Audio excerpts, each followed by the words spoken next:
Marxist പാർട്ടിയുടെ നേതാവും മുൻ മന്ത്രിയുമായ ജി സുധാകരൻ ഇന്ന് ദൃശ്യമാധ്യമങ്ങളിലൂടെ പാർട്ടിക്കെതിരെ ആഞ്ഞ് അടിച്ചിരിക്കുകയാണ്. പാർട്ടിക്കെതിരെ എന്ന് പറയുമ്പോൾ അതിന് ചെറിയ ഒരു ബുദ്ധിമുട്ടുണ്ട്.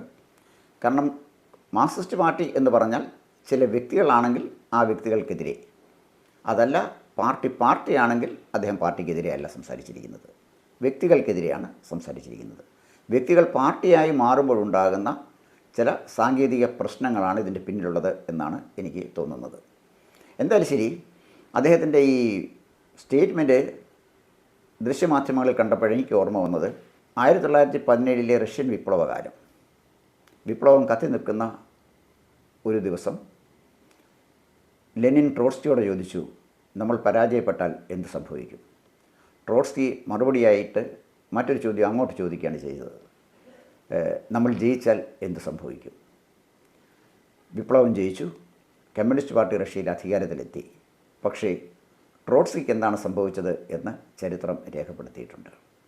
ഞാനിത് പറയാനുള്ള കാരണം 2016 അധികാരത്തിൽ വന്ന കമ്മ്യൂണിസ്റ്റ് പാർട്ടി വീണ്ടും 2021 അധികാരത്തിലെത്തി.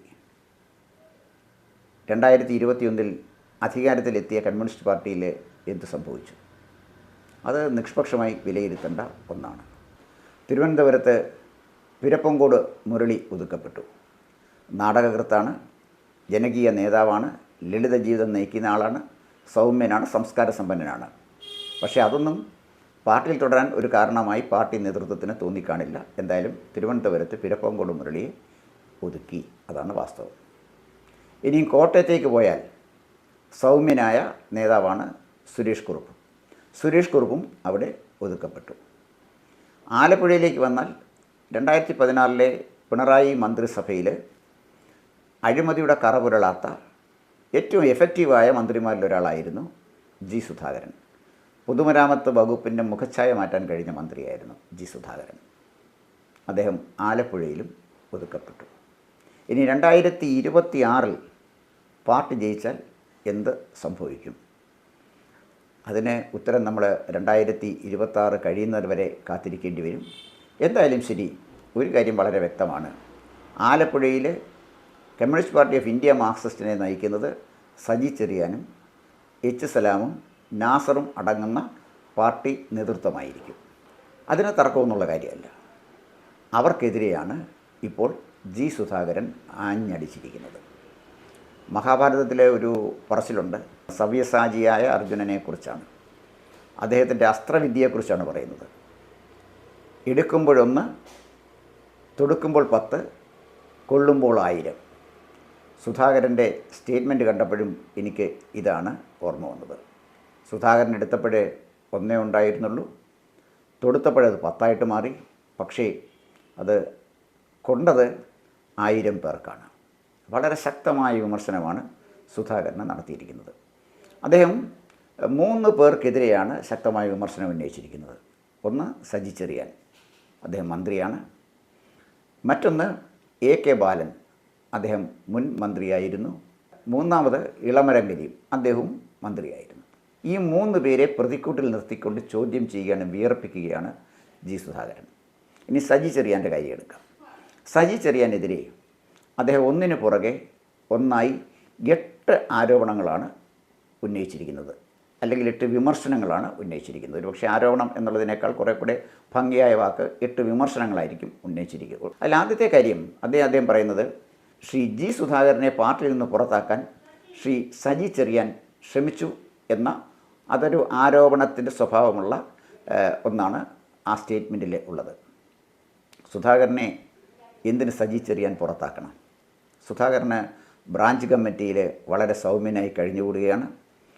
അദ്ദേഹത്തെ സംബന്ധിച്ചിടത്തോളം പാർട്ടി ലൈനിൽ നിന്ന് മാറി ചിന്തിക്കുന്ന ആളല്ല, പ്രവർത്തിക്കുന്ന ആളല്ല.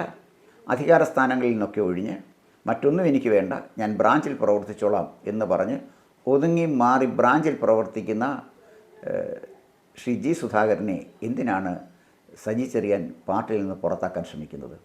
ആർക്ക് വേണ്ടിയാണ് അദ്ദേഹത്തെ പാർട്ടിയിൽ നിന്ന് പുറത്താക്കാൻ സജി ചെറിയാൻ ശ്രമിക്കുന്നത്? രണ്ടാമതായി സുധാകരൻ പറയുന്നത്, മാർക്സിസ്റ്റ് ശൈലി എന്താണ് എന്ന് സജി ചെറിയാൻ അറിയില്ല. കമ്മ്യൂണിസ്റ്റ് പാർട്ടിയുടെ ആലപ്പുഴ ജില്ലയിലെ നേതാവും ഇപ്പോൾ മന്ത്രിയുമായ സജി ചെറിയാന് മാർക്സിസ്റ്റ് പാർട്ടിയുടെ ശൈലി അറിയില്ല എന്ന് പറഞ്ഞാൽ അത് നിസ്സാരമായി നമുക്ക് തള്ളിക്കളയാൻ കഴിയില്ല. മാർക്സിസ്റ്റ് ശൈലി അറിയാത്ത ഒരാളാണോ ആലപ്പുഴയിൽ CPM-നെ നിയന്ത്രിക്കുന്നത്? അതിന് സജി ചെറിയാൻ മറുപടി പറയണം, അല്ലെങ്കിൽ മാർക്സിസ്റ്റ് പാർട്ടി മറുപടി പറയണം. മൂന്നാമതായിട്ട് ശ്രീ G. സുധാകരൻ പറഞ്ഞിരിക്കുന്നത് ശ്രീ സജി ചെറിയാന് ഇരിക്കുന്ന സ്ഥാനത്തിൻ്റെ മഹത്വം അറിയില്ല എന്നുള്ളതാണ്. അത് ഒരാളുടെ സംസ്കാരവും വായനയും ചിന്തയും ഒക്കെയായി ബന്ധപ്പെട്ടതാണ്. അത് വേണമെങ്കിൽ സബ്ജക്റ്റീവായിട്ട് നമുക്ക് എടുക്കാം. അദ്ദേഹത്തിൽ ഇരിക്കുന്ന സ്ഥാനം മഹത്വം അറിയുന്ന ആളാണ് എന്ന് അദ്ദേഹത്തോടൊപ്പം നിൽക്കുന്നവർക്ക് പറയാം. അദ്ദേഹത്തിന് ഇരിക്കുന്ന സ്ഥാനത്തിൻ്റെ മഹത്വം അറിയാൻ പാടില്ലാത്ത ആളാണ് എന്ന് അദ്ദേഹത്തിൻ്റെ വിമർശകർക്കും പറയാം. അതാണ് മൂന്നാമത്തെ ആരോപണം. ഇനി നാലാമത് അദ്ദേഹം പറയുന്നത് പാർട്ടിക്ക് യോജിക്കാൻ കഴിയാത്ത 14 കാര്യങ്ങളാണ് സജി ചെറിയാൻ ചെയ്തത് എന്നാണ്. ഏതൊക്കെ 14 കാര്യങ്ങൾ എന്ന് ശ്രീ G. സുധാകരൻ പറയുന്നില്ല. പക്ഷേ ഒരു കാര്യം വ്യക്തമാണ്, വളരെ കൃത്യമായി തന്നെയാണ് അദ്ദേഹം 14 കാര്യങ്ങൾ ചെയ്തു എന്ന് പറഞ്ഞത്. സജി ചെറിയാൻ പാർട്ടിക്ക് യോജിക്കാൻ കഴിയാത്ത 14 കാര്യങ്ങൾ എന്ത് ചെയ്തു എന്ന് പറഞ്ഞാൽ 14 പാർട്ടി വിരുദ്ധമായ കാര്യങ്ങൾ ചെയ്തു എന്നുള്ളതാണ് അതിനർത്ഥം. പാർട്ടിക്ക് യോജിക്കാൻ കഴിയാത്തത് പാർട്ടി വിരുദ്ധമാണല്ലോ. അതാണ് അദ്ദേഹം അടുത്തതായിട്ട് പറഞ്ഞിരിക്കുന്നത്. മറ്റൊന്ന് പറഞ്ഞിരിക്കുന്നത് അത് ഇത്തിരി മുന്നേയുള്ള ഒന്നാണ്. പിണറായി മന്ത്രിസഭയിൽ നിന്ന് മാറി നിൽക്കേണ്ട ഗതികേട് വന്നവനാണ് സജി ചെറിയാൻ. 2011 തൊട്ട് 2016 വരെയുള്ള കാലയളവിൽ ശ്രീ G. സുധാകരൻ മന്ത്രിയായിരുന്നു. അങ്ങനെ മാറി നിൽക്കേണ്ട ഒരു ഗതികേട് സുധാകരന് ഉണ്ടായിട്ടില്ല എന്ന് അദ്ദേഹം അടിവരയിട്ട് ഓർമ്മിപ്പിക്കുന്നു. അപ്പോൾ ഇരിക്കുന്ന സ്ഥാനത്തിൻ്റെ മഹത്വം അറിയില്ലെന്നും മന്ത്രിസഭയിൽ നിന്ന് സജി ചെറിയാനും മാറി നിൽക്കേണ്ടി വന്നു എന്നും പറയുമ്പോൾ അത് തമ്മിൽ കണക്ട് ചെയ്യാവുന്ന ഒന്നാണ് എന്നാണ് എനിക്ക് തോന്നുന്നത്. പിന്നെ പറഞ്ഞിരിക്കുന്നൊരു പ്രധാനപ്പെട്ട കാര്യം തന്നെ ഉപദേശിക്കാൻ തക്ക പ്രത്യയശാസ്ത്ര ബോധം സജി ചെറിയാനില്ല എന്നുള്ളതാണ്. അതായത് G. സുധാകരനെ ഉപദേശിക്കത്തക്ക വിധമുള്ള ഒരു പ്രത്യയശാസ്ത്ര ബോധമോ വിവരമോ ഒന്നും സജി ചെറിയാനില്ല എന്നുള്ളതാണ്. ആ സ്റ്റേറ്റ്മെൻറ്റിനോടെ സജി ചെറിയാൻ പോലും വിയോജിക്കും എന്ന് എനിക്ക് തോന്നുന്നില്ല. ബൗദ്ധികമായി G. സുധാകരൻ എവിടെ നിൽക്കുന്നു, സജി ചെറിയാൻ എവിടെ നിൽക്കുന്നു. അപ്പോൾ കമ്മ്യൂണിസ്റ്റ് പ്രത്യയശാസ്ത്രത്തെക്കുറിച്ച് G. സുധാകരനെ പഠിപ്പിക്കാനുള്ള ഒരു ബൗദ്ധികമായ നിലവാരം സജി ചെറിയാന് ഇല്ല എന്നാണ് അദ്ദേഹം പറഞ്ഞത്. അത് തെറ്റാണ് എന്ന് നമുക്ക് രണ്ടുപേരെയും മനസ്സിലാക്കാൻ ശ്രമിച്ചിട്ടുള്ള ആളുകൾക്ക് തെറ്റാണെന്ന് പറയാൻ കഴിയില്ല എന്നുള്ളതാണ് വാസ്തവം. പിന്നെ പ്രധാനമായിട്ട് ഏഴാമത് പറഞ്ഞിരിക്കുന്നൊരു കാര്യം, നികൃഷ്ടമായ വൃത്തികെട്ട മാർക്സിസ്റ്റ് വിരുദ്ധ സംസ്കാരമുള്ളവർക്ക് ആലപ്പുഴ ജില്ലയിലെ പാർട്ടി നേതാക്കന്മാർ സംരക്ഷണം നൽകുന്നു. അതൊരു നിസ്സാര കാര്യമല്ല. അദ്ദേഹം ഉപയോഗിച്ച വാക്ക് നികൃഷ്ടമായ വൃത്തികെട്ട ചില ആളുകൾക്ക്, മാർക്സിസ്റ്റ് പാർട്ടി പ്രവർത്തിക്കുന്ന ആളുകൾക്ക് CPM-ൻ്റെ ജില്ലാ കമ്മിറ്റി സംരക്ഷണം നൽകുന്നു എന്ന് പറയുമ്പോൾ അത് നിസ്സാരമായൊരു കാര്യമാണ്. കുട്ടനാട്ടിലും പരിസര പ്രദേശത്തും പാർട്ടിക്ക് എതിരെ ഉയരുന്ന പാർട്ടി പ്രവർത്തകരുടെ പ്രതികരണം നോക്കുമ്പോൾ അത് നിസ്സാരമായി തള്ളിക്കളയാൻ കഴിയും എന്ന് എനിക്ക് തോന്നുന്നില്ല. അതുപോലെ തന്നെ വളരെ സരസമായ ഒരു കാര്യം അദ്ദേഹം പറഞ്ഞിരിക്കുന്നത്, അതാണ് എട്ടാമതായിട്ട് പറഞ്ഞിരിക്കുന്നത്. G. സുധാകരനോട് പാർട്ടിയോട് ചേർന്ന് പോകാൻ സജി ചെറിയാന് പറയാൻ എന്ത് അവകാശമാണ്? അദ്ദേഹം പാർട്ടി മെമ്പറല്ലേ, അല്ലാതെ ഘടകകക്ഷിയല്ലല്ലോ. ഘടകകക്ഷിയോടെ വേണേൽ പറയാൻ ചേർന്ന് പോകാൻ. മാർക്സിസ്റ്റ് പാർട്ടിയുടെ ഒരു മെമ്പറോട് പാർട്ടിയോടെ ചേർന്ന് പോകാൻ പറയാൻ എങ്ങനെയാണ് കഴിയുന്നത്? അതൊരു വിഡ്ഢിത്തം നിറഞ്ഞ സ്റ്റേറ്റ്മെൻ്റ് അല്ലേ. ഇതൊരു സാമാന്യ ബോധമുള്ള പാർട്ടി ബോധമുള്ള ഒരു കമ്മ്യൂണിസ്റ്റുകാരന് അങ്ങനെ പറയാൻ പറ്റുമോ? അതുകൊണ്ടാണ് സുധാകരൻ പറഞ്ഞത്, ഞാൻ ഘടകകക്ഷിയല്ല, പാർട്ടി മെമ്പറാണ്, പാർട്ടിയോടെ ചേർന്ന് പോകാൻ പറയാൻ സജി ചെറിയാൻ ആരാണ്, എന്താണ് ഈ പറഞ്ഞതിൻ്റെ അർത്ഥം എന്നാണ് അദ്ദേഹം ചോദിച്ചിരിക്കുന്നത്. അപ്പോൾ എന്തായാലും ശരി, സജി ചെറിയാനെ വിയർപ്പിക്കുന്ന ചില ആരോപണങ്ങളും വസ്തുതകളുമാണ് ശ്രീ G. സുധാകരൻ ഇന്ന് പത്രക്കാർക്ക് നൽകിയ അഭിമുഖത്തിൽ പറഞ്ഞിരിക്കുന്നത്. ഇനി അടുത്ത് അദ്ദേഹം ഫോക്കസ് ചെയ്തിരിക്കുന്നത് ശ്രീ AK ബാലനെയാണ്. 1972 കാലത്ത് ഇവർ SFI പ്രവർത്തിച്ചുകൊണ്ടിരുന്ന കാലത്തുണ്ടായ എന്തോ ചില അഭിപ്രായ വ്യത്യാസം ഇപ്പോഴും മനസ്സിൽ കൊണ്ടുവച്ചുകൊണ്ട് നടക്കുന്ന ഒരാളാണ് AK ബാലൻ എന്ന മട്ടിലാണ് അദ്ദേഹം സംസാരിച്ചിരിക്കുന്നത്. പക്ഷേ AK ബാലനെതിരെ എന്തെങ്കിലും ആരോപണങ്ങൾ ഉന്നയിക്കാനോ AK ബാലൻ്റെ ഏതെങ്കിലും സംഭവത്തിൻ്റെ അടിസ്ഥാനത്തിൽ വിമർശിക്കാനോ G. സുധാകരൻ തയ്യാറായിട്ടില്ല. മറിച്ച് അദ്ദേഹം AK ബാലനെ കുറച്ചുകൂടെ നന്നായിട്ട് ചിന്തിക്കണം. AK ബാലനെ ഉപദ്രവിക്കാനോ അല്ലെങ്കിൽ വിമർശിക്കാനോ ഒന്നും താൻ പോകാത്ത സാഹചര്യത്തിൽ എന്തിന് തന്നെ വിമർശിക്കാനായി എ കെ ബാലൻ ഇറങ്ങിയിരിക്കുന്നു എന്ന് പറയുമ്പോൾ ആർക്ക് വേണ്ടിയാണ് എ കെ ബാലൻ ഇറങ്ങിയിരിക്കുന്നത് എന്ന ഒരു ചോദ്യവും ഭംഗ്യന്തരേണ ഇതിനകത്തുണ്ട് എന്നുള്ളതാണ് വാസ്തവം. ഇത് മൂന്നാമതായിട്ട് ഫോക്കസ് ചെയ്തിരിക്കുന്നത് ഇളമരം കരീമിനെയാണ്. 2021 തെരഞ്ഞെടുപ്പ് കാലത്ത് അമ്പലപ്പുഴയിൽ നിന്ന് മത്സരിച്ച എച്ച് സലാമിനെ തോൽപ്പിക്കാൻ ജി സുധാകരൻ ശ്രമിച്ചു എന്ന ആരോപണം പാർട്ടിയിൽ ഉയർന്നപ്പോൾ അതിനെക്കുറിച്ച് അന്വേഷിക്കാൻ പാർട്ടി സംസ്ഥാന നേതൃത്വം നിയോഗിച്ചത് ഇളമരം കരീമിനെയായിരുന്നു. ഇളമരം കരീം വന്നു അന്വേഷിച്ചു. പക്ഷേ അദ്ദേഹം ജി സുധാകരനെതിരെ ഒരു റിപ്പോർട്ടാണ് പാർട്ടിക്ക് കൊടുത്തത് എന്നാണ് മനസ്സിലാക്കുന്നത്. റിപ്പോർട്ടിൻ്റെ പൂർണ്ണരൂപം നമുക്ക് ലഭ്യമല്ല, അത് കിട്ടാൻ പ്രയാസവുമാണ്. എന്തായാലും ശരി, ഇളമരം കരീമിൻ്റെ അന്വേഷണത്തോടോ ഇളമരം കരീമിൻ്റെ പെരുമാറ്റത്തോടോ ഒന്നും യോജിക്കാൻ കഴിയാത്ത ഒരാളാണ് ജി സുധാകരൻ എന്ന് അദ്ദേഹത്തിൻ്റെ ചാനലിലെ പ്രതികരണത്തിൽ വളരെ വ്യക്തമാണ്. അദ്ദേഹം ഒരു കാര്യം പറയുന്നുണ്ട്: ഇളമരം കരീമിന് ജനങ്ങൾ അർഹിക്കുന്ന ശിക്ഷ നൽകി. 2024 പാർലമെൻറ്റ് തെരഞ്ഞെടുപ്പിൽ ഇളമരം കരീം കോഴിക്കോട്ട് അവതരിച്ചത് കരീം കാ ആയിട്ടാണ്. 1.5 ലക്ഷം വോട്ടിന് കരീം കായെ വീട്ടിലേക്ക് പറഞ്ഞു വിട്ടു. എം കെ രാഘവനെ ജനങ്ങൾ പാർലമെൻറ്റിലേക്കും പറഞ്ഞു വിട്ടു. അത് അടിവരയിട്ട് കൃത്യമായും അത് ജി സുധാകരൻ ഇളമരം കരീമിനെ ഓർമ്മിപ്പിക്കുകയും ചെയ്യുന്നുണ്ട്. അപ്പോൾ ഇളമരം കരീം അർഹിക്കുന്ന തോൽവിയാണ് അവിടെ വാങ്ങിച്ചതെന്നും അവിടെ തോൽക്കേണ്ടത് അനിവാര്യമാണെന്നും പറയാതെ പറയുകയാണ് ജി സുധാകരൻ. ഏറ്റവും പ്രധാനപ്പെട്ട കാര്യം, ഈ സുധാകരൻ്റെ ദൃശ്യമാധ്യമങ്ങളോടുള്ള പ്രതികരണം കണ്ടപ്പോൾ എനിക്ക് ഏറ്റവും പ്രധാനമായിട്ട് തോന്നിയ ഒറ്റ വാചകമാണ്: അദ്ദേഹം പാർട്ടിയിൽ വന്ന് പണമുണ്ടാക്കിയിട്ടില്ല. അത് അദ്ദേഹത്തെ അറിയാവുന്ന, അമ്പലപ്പുഴയിലെ ആർക്കും അറിയാവുന്ന കാര്യമാണ് ജി സുധാകരൻ പാർട്ടിയിൽ വന്ന് പണമുണ്ടാക്കിയിട്ടില്ല എന്ന്. കേരളത്തിലെ പൊതുമരാമത്ത് വകുപ്പ് എന്ന് പറഞ്ഞാൽ അതൊരു ചക്കരക്കുടമാണ്. അതിൽ കൈയിട്ടവരൊക്കെ നക്കിയിട്ടുണ്ട്. പക്ഷേ പൊതുമരാമത്ത് വകുപ്പിൽ അഴിമതി ആരോപണ വിധേയനാകാത്ത എനിക്കറിയാവുന്ന ഏക മന്ത്രി തീർച്ചയായിട്ടും ജി സുധാകരൻ തന്നെയാണ്. വേറെ ഇനി മന്ത്രിമാരുണ്ടോ എന്ന് ചോദിച്ചാൽ എനിക്കറിയില്ല.